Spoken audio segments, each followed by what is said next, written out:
Narcotics का छापा पड़ गया कि अब चाय में मिला के क्या बेचते हो, इतनी भीड़ लगती है क्या, इतना एडिक्शन क्यों है। So we are youngest companies के पास इतने बार छापा पड़ गया, 2 बार हमारे यहाँ पे छापा, 2 या 3 बार हमारे यहाँ पे छापा पड़ गया अलग अलग चाय पे कि आप ऐसा क्या मिला के बेचते हो उसमें। तो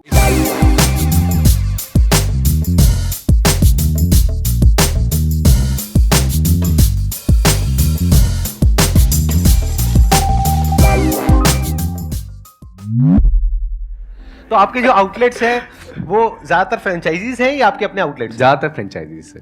मतलब क्या रेशियो होगी नियर अबाउट? सर 5 हमारे कंपनी आउटलेट, बाकी सारी फ्रेंचाइजी है। आपकी जो मेन रेवेन्यू होती है वो चाय से होती है या जो चाय के साथ में आप और प्रोडक्ट्स देते हो वहां से होती है? चाय से भी होती है सर, लेकिन चाय तो 10 रुपये हमने रखा कि चाय को देख के लोग आए, बाकी फिर सर मेन मार्जिन खाने में रहता है। वो भी आपने अपने ही ब्रांड के नाम से निकाला हुआ है? हाँ जी।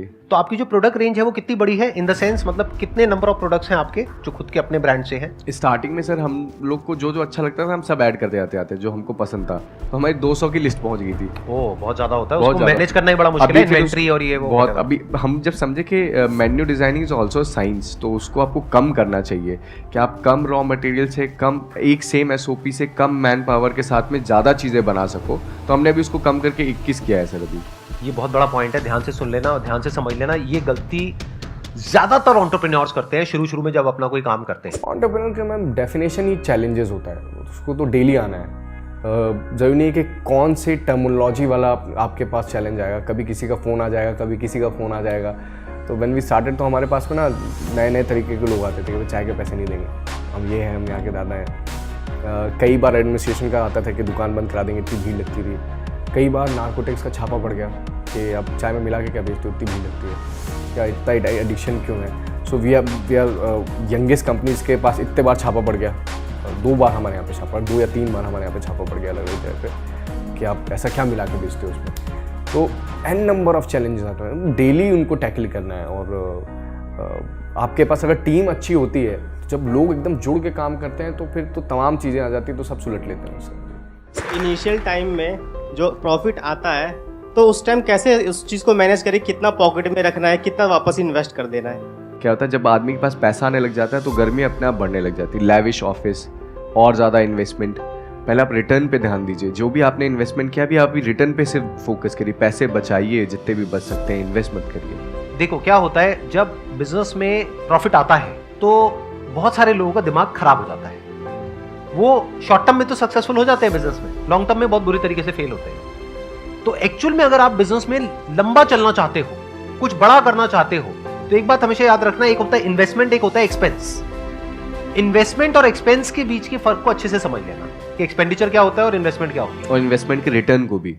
जैसे आपने एक पेट्रियोटिज्म लेकर आए कि मेरे को यार देश की मिट्टी को लेकर जाना है, देश की चाय को, आपने एक मोटिव ढूंढ लिया। अब हर कोई वो कैसे करे, क्या करे वो उसके लिए? कि भाई पैसा हर कुछ नहीं है, लेकिन पैसा सब कुछ नहीं है, लेकिन ऐसा भी नहीं है कि पैसे के बिना काम चल जाता है।